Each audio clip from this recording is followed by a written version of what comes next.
Halo sobat Nime, waduh baru bisa upload lagi nih. Aduh Bang Jack tumbang. Dalam kesempatan kali ini kita lanjutkan lagi Magic Emperor. Langsung aja kita gaskan.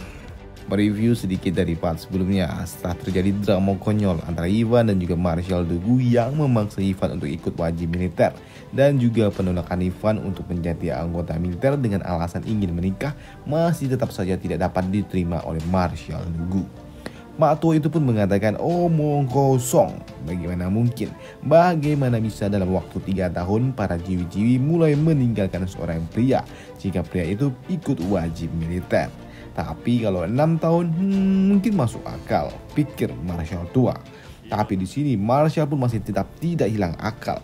Ia menawarkan jika Ivan menerima tawarannya untuk bergabung dengan militer. Setelah mendaftar selama 1 tahun, maka Ivan pun diizinkan untuk keluar setiap setahun sekali, agar Ivan dapat bertemu dengan para ciwi-ciwi dan ciwi-ciwi tidak akan kabur. Setelah lelah berdebat dengan Pak Tua itu, akhirnya Ivan pun memutuskan untuk mengikuti kemauan dari Pak Tua itu, tapi dengan satu syarat.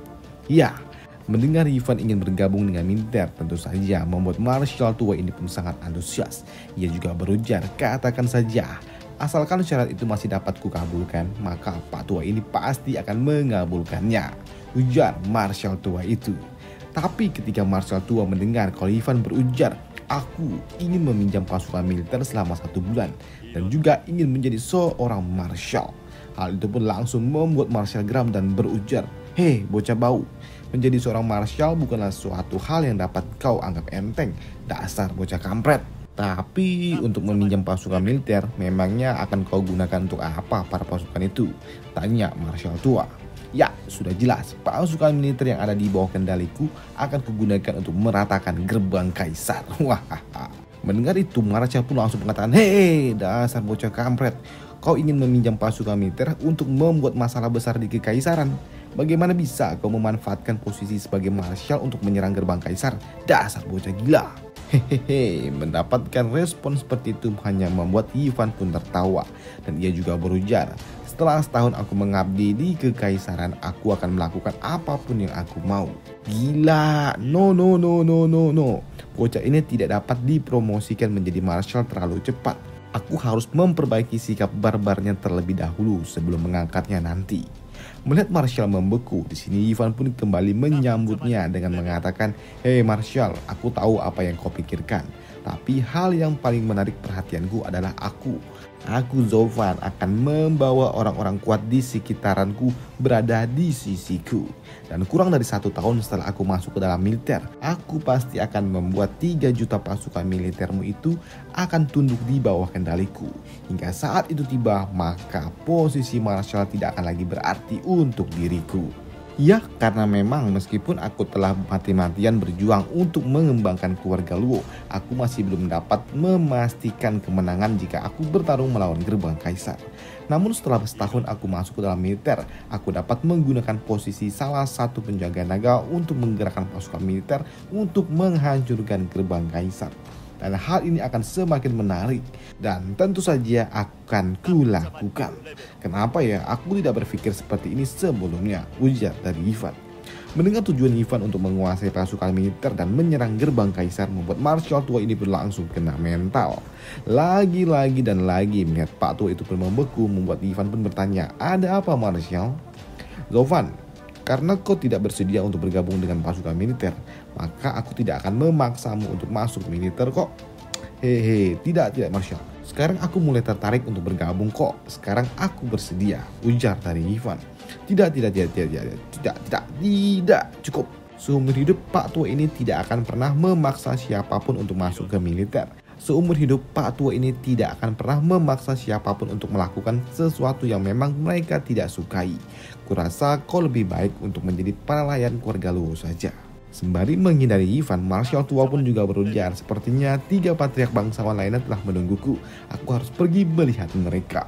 Tetapi Marshall, soal bergabung dengan pasukan militer bagaimana? Ujar Ivan. Lupakan saja nak.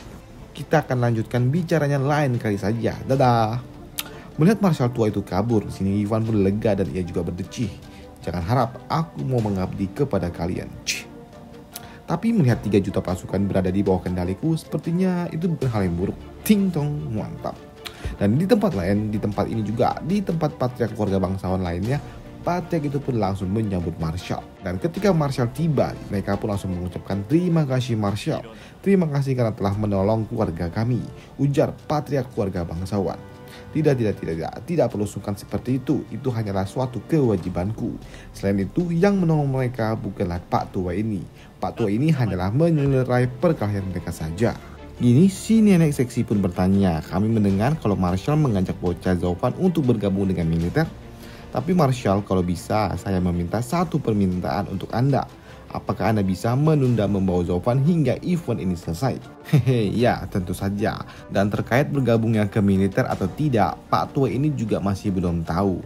Pak Tua ini perlu mempertimbangkannya terlebih dahulu, ujar Pak Tua Marshall. Waduh.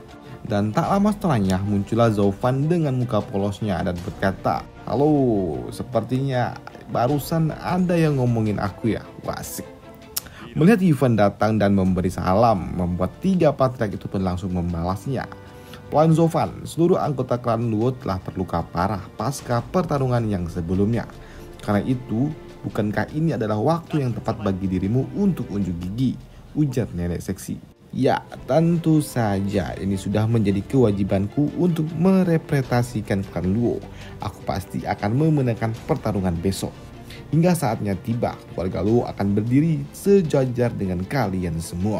Hahaha, aku pasti akan menonton pertarunganmu, pelayan Zovan. Aku ingin melihat kegemparan apa yang akan kau lakukan nanti. Dan keesokan harinya di area pertarungan begitu ramai. Begitu ramai para penonton saling bersorak di mana pembawa acara pun juga berujar kalau pertarungan telah berakhir. Waduh, yang berakhir adalah pertarungan dari keluarga Shu. Dan dari atas arena turunlah kakak pertama dan juga kakak kedua dari gadis imut Ning. Melihat kakaknya memenangkan suatu pertarungan, di sini Ning pun mengucapkan selamat atas kemenangan yang didapatkan oleh saudara-saudaranya itu. Dan di sini kita pun juga kembali diperlihatkan keluarga besarnya Ning. Di sini bapaknya Ning pun juga berujar, bagus nak, berjuanglah dan ingat jangan pernah mempermalukan keluarga Shu dan harus melindungi tuan muda keluarga Jianhu. Siap, ya, waduh, ujar kakak beradik ini. Paman, kenapa kau mengizinkan putra-putrimu untuk mengikuti duel ini? Duel ini terlalu berbahaya. Terus terang saja, pertarungan 100 aliran kali ini jauh lebih sengit dan juga lebih brutal daripada yang biasanya. Bisa-bisa dalam pertarungan kali ini anakmu bakal weh, ujar dari Tianyang. Tapi di sini kakaknya Ning pun langsung berujar, tuan muda, Anda tidak perlu khawatir tuan muda kedua. Kami tidak boleh tidak berterima kasih kepada keluarga Jianho yang selama ini telah menampung keluarga kami. Aku mohon tuan muda memberikan keluarga kami kesempatan untuk dapat unjuk gigi dan berjuang untuk keluarga Jianho. Mendengar jawaban tulus dari mereka membuat Tian tidak dapat berkata apa-apa lagi. Ia hanya tersenyum saja. Namun ketika pembawa acara pertarungan mulai berbicara kembali yang menandakan pertarungan selanjutnya akan segera dimulai. Dan ternyata pertarungan selanjutnya adalah pertarungan yang mempertemukan keluarga Dong dari Menara Huanyu melawan keluarga Yu yang berasal dari kota Tiannan. Dan dah menang gitu aja. Ya, dari sananya memang begitu. Melihat ada keluarga pihak bangsawan kecil yang juga menonton pertarungan mereka, membuat mereka pun langsung menyapanya. Begitu juga dengan patriark keluarga Dong. Yo, saudara Shu, lama tak berjumpa. Tak kusangka kita akan bertemu dan masuk grand final. Namun ketika pembawa acara kembali mengumumkan pertarungan selanjutnya yang mempertemukan keluarga Shu yang berasal dari kota Qingmin atau kota angin, yang akan segera bertarung membuat mereka pun ternotis karena ini adalah pertarungan dari bangsawan kecil yang berada di bawah kendali dari Lembah Yaoming. Dengan aura jahat khas milik Lembah Yaoming, kita kembali dipertemukan dengan si Lam Jun ini yang sudah lama tidak muncul. Tapi melihat kultivasinya yang hanya berada di ranah penempat tulang, membuat mereka berdua pun diremehkan oleh bakal calon lawannya. Direndahkan oleh para bakal calon lawannya, di sini dua orang bocah ini yang berasal dari keluarga Su, mereka pun tidak terpancing emosinya. Namun ketika salah seorang mencoba untuk mengatakan kalau aura yang dimiliki mereka itu sangat suram, tiba-tiba saja palanya pun langsung lepas. Dan hal itu pun membuat mereka yang menyaksikan hal itu sangat terkejut dengan apa yang terjadi. Melihat rekan-rekannya dicerot secara mendadak membuat orang-orang dari keluarga Yu pun tidak terima dan langsung melakukan penyerangan. Namun dikeroyok rame-rame bukanlah takut, malah membuat mereka berdua ini tersenyum jahat. Weh, cacot dah. Pertarungan mereka pun sangat mengejutkan Tian Yang karena memang ternyata dua bocah dari keluarga Su itu dapat dengan sangat mudah mengeksekusi musuhnya dengan sangat cepat dan juga tanpa ampun. Bahkan si Lamjur ini pun setelah mengeksekusi lawannya, ia juga mengatakan untuk para pengkhianat dari lembah Yaoming ketika mereka bertemu nantinya di pertarungan, mereka pasti akan kuhabisi kalian semua. Bacot, ujar Tian Yang. Memangnya siapa kalian beraninya menyentuh keluarga Shu, ujar Tian. Hehe, tuan muda kedua.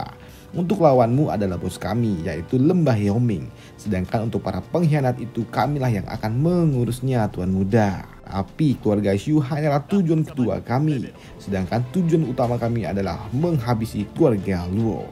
Karena tujuan utama kami adalah untuk membalaskan dendam kepada keluarga Luo.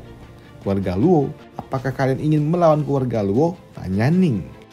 Lagi dan lagi Ivan pun selalu saja disebut di saat-saat Tian mau sok jago di depan ceweknya, yang membuat Tian menjadi kesal. Tapi ketika mendengar para kampret itu mengincar Zhou Fan, mengincar dan ingin mengeksekusinya dengan kedua tangannya, membuat Tian pun tertawa dan mengatakan, sok atuh lawan, pergilah, hajarlah bocah bernama Zhou Fan itu, aku sangat senang. Sedangkan di area tribun para penonton pun mulai bergosip ke sana ke sini tentang bocah yang dirumorkan itu, bocah Zhou Fan. Tapi seketika pembicaraan mereka pun langsung terhenti ketika salah seorang penonton pun berteriak dan menunjuk ke arah arena. Karena dalam pertandingan kali ini ada seorang patriark dari keluarga bangsawan agung yang datang untuk menonton, yaitu patriark dari lembah Yaoming dan juga para tetuanya. Para penonton yang melihat patriark lembah Yaoming datang, spekulasi pun mulai bertebaran di mana-mana. Para penonton pun mengira ada sosok spesial yang menarik perhatian dari lembah Yaoming sehingga membuat patriark lembah Yaoming pun datang langsung ke arena ini. Melihat patriark lembah Yaoming datang langsung, di sini bocah dari keluarga Su pun mengira kalau patriark datang hanya untuk melihat pertarungan mereka. Begitu juga dengan si betina ini. Ia mengatakan, pasti di dalam hati dari ketua kami ini adalah murid yang dapat diandalkan. Tapi melihat sikap menjijikkan itu membuat Tian pun ilfil dan ia mengatakan, hei bangke, lembah Yaoming itu datang bukan untuk kalian. Bahkan lembah Yaoming pun tidak memiliki waktu untuk menghiraukan kalian, ujar Tian Yang. Setelah patriark dari lembah Yaoming datang, kini muncullah rombongan lainnya, yaitu rombongan dari Menara Huan Yu yang dipimpin oleh si nenek seksi. Bungkus yang mana nih? Mantap semua. Oke, lanjut. Terutama ya heroin ini. Melihat patriark dari Menara Huan Yu tiba kali ini, yang narsis adalah keluarga Dong. Patriark keluarga Dong pun tertawa dan ia mengatakan, tidak kusangka. Aku sangka kalau ternyata para tetua dari Menara Huan Yu akan datang memberikan suatu semangat kepada keluarga kami. Kami sungguh sangat tersanjung. Melihat sikap yang sama yang dilakukan oleh keluarga Dong dengan keluarga Su yang barusan saja, hal itu pun tentu saja membuat Tian tidak habis pikir tentang apa yang dipikirkan oleh keluarga kelas 2 ini. Karena sudah pasti mereka datang para patriark bukan untuk melihat pertarungan dari keluarga kelas 2 ini, ujar Tian. Dan Tian pun juga sedikit tersentak ketika ternyata bapaknya juga datang. Dan lagi-lagi hal yang sama pun terjadi. Namun kali ini adalah giliran keluarga Shu lah yang melakukannya. Mereka sangat bangga. Sepertinya keluarga Shu memang dijunjung oleh mansion dari Jian Ho. Mendengar itu semua membuat Tian pun menjadi risih. Dan ia pun mengatakan, hei, aku tahu apa yang akan kuucapkan ini mungkin saja akan menyinggung perasaan kalian. Tapi bisakah kalian menghentikan sikap narsis itu? Para patriark datang ke tempat ini bukan untuk mendukung kalian, wey. Dan bagaimana mungkin mereka datang hanya untuk mendukung kalian? Sadar. Tapi Tian pun sedikit tersentak ketika patriark dari Pavilion Qianlong juga tiba. Begitu juga dengan patriark dari Istana Raja Obat dan juga patriark dari Hutan Harpi. Tapi untuk rombongan dari Hutan Harpi ada sedikit yang berbeda, yaitu kemunculan Lin Xuanfeng yang datang dengan kaki palsunya, yang membuat para penonton pun berbisik-bisik tentang apa yang terjadi kepada bocah itu. Bukankah bocah itu yang dijuluki salah satu Fighting Dragon? Kenapa kakinya cuma satu? Tapi bisik-bisik itu pun tidak berlangsung lama ketika para penonton pun langsung terdiam ketika melihat ada suatu rombongan lainnya yang tiba-tiba saja datang. Dan ia adalah rombongan dari gerbang kaisar. Dan para penonton pun juga tidak menduga kalau ternyata patriark dari gerbang kaisar, kepala dari 7 bangsawan agung itu datang ke tempat ini dan berjalan memasuki tribun VVIP dan duduk menantikan pertarungan 100 aliran ini. Bahkan bukan cuma para penonton saja yang terkejut, bahkan para panitia pun juga terkejut. Kok para pejabat elit pada datang, ujarnya. Tapi ya, Doi pun tetap harus melanjutkan pertandingan di mana saat ini keluarga Wan dari kota Zephyr pun akan bertarung dengan keluarga Luo yang berasal dari kota Wingate. Tapi ketika mendengar kalau kini giliran keluarga Luo yang bertanding, membuat para patriark ini pun tahu kalau inilah saatnya mereka melihat kemampuan dari bocah nakal itu, bocah yang telah mengganggu mereka selama ini. Tapi ketika rombongan keluarga Luo datang, yang muncul hanyalah keluarga Luo yang sudah terluka sangat parah, dan itu pun langsung membuat bakal calon lawannya pun tertawa dan mengatakan, "Heleh, segini doang, kaki tuan mudanya saja patah, bagaimana bisa mereka bertarung? Sepertinya kita akan menang telak."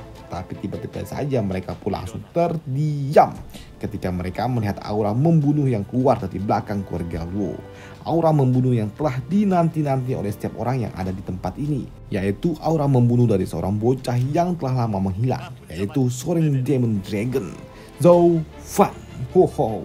Dan di sini Yifan pun yang memasuki arena, ia pun langsung berujar, "Tuan Pang, tolong kau jaga Nona dan juga Tuan Muda karena kini giliranku untuk bermain-main."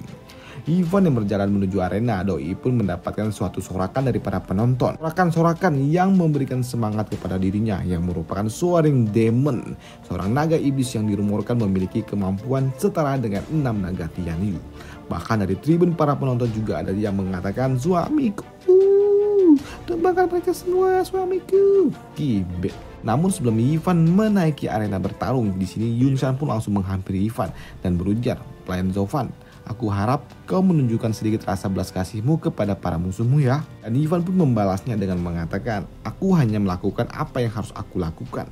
Dan tentang apa yang telah kulakukan sebelumnya itu semua karena terpaksa oleh situasi yang berada di luar kendaliku." "Oh, karena terpaksa kamu bilang. Baiklah. Apa yang kau lakukan, Nona? Tadi kau bilang kau terpaksa. Baiklah.